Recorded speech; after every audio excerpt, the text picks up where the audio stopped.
Thank you so much. Coach Patrick is my name. I am the Chief Executive Officer of Peace Restoration Center, a community-based organization found in Agago district.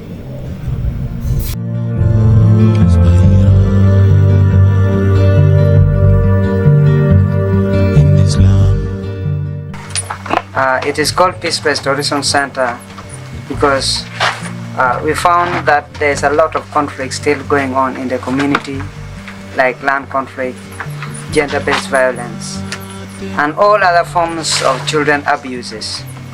So this made me to have a conviction that if I can begin an organization that can help to restore the life of vulnerable people in our community to peace.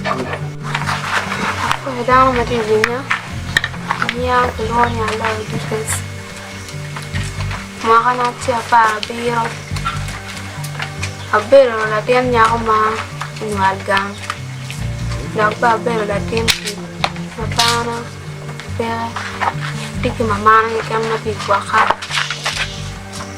ye karma chao kwan mo ka kan ano jem no bejo odwong matiga kwani machalo chake dwe en ma pario ma bedo ka kwam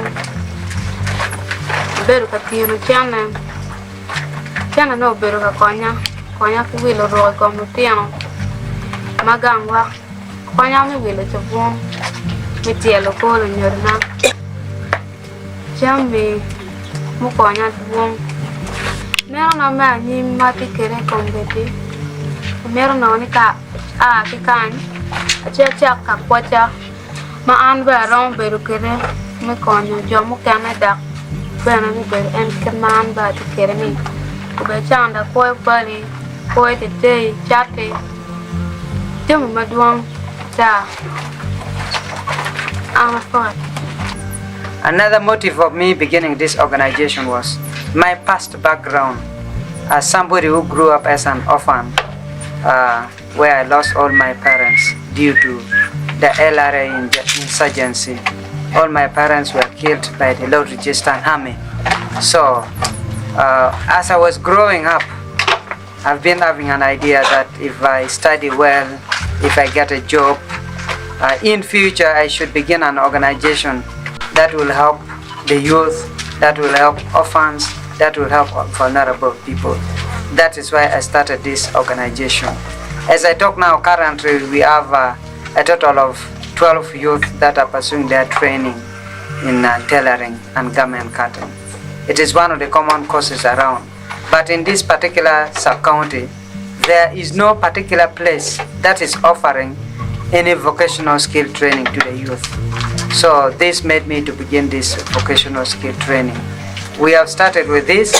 Later on, we will be bringing in other activities like livelihood support, peace building activities, and many other activities. So I'm grateful for this start. It is my prayer that I secure funding to help me reach more youth in the community. Also, this youth will not only be trained in tailoring and garment cutting, they will also be trained in other additional courses like liquid soap making, like making reusable sanitary pads to help them. I've been going to different primary schools and secondary schools within Agago district. You find that some girls have been dropping out of school due to the fact that they can't afford buying pads for them to use during their menses. So this has affected them. The America for Kong Matica Winya Matica Nana and kind Luani of Monteka and a very Latin kid. Mamma, I give my mamma dear, I hear at the kere, my paying care. She aquana give the P6. I down in my carry. Well, I know for my yacht.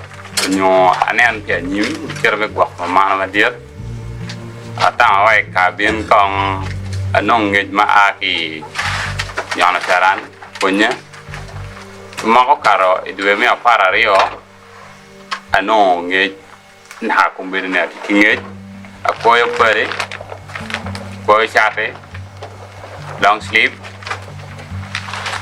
cái bông mà pol mau mio an mau card we ma pario e do Christmas no chana ma duong mo kwana awi lo buong ina wa gwa ma ma diet ki je mo ka mo pol ki mana no kere dong ina ma nyim mo mia abino ay nyim ma mega anano ni ka ki kan ma ti o ko nyim ma mega ano ni miara yap workshop ma mega apun dano ingej ma bana dikere ka coin community So these and other things we will be bringing them as time goes on. Currently in the Peace Restoration Center here, we have categories of youth that are doing the training. There are others that are vulnerable. All of them are vulnerable, but there are others that are orphans. They do not have their parents.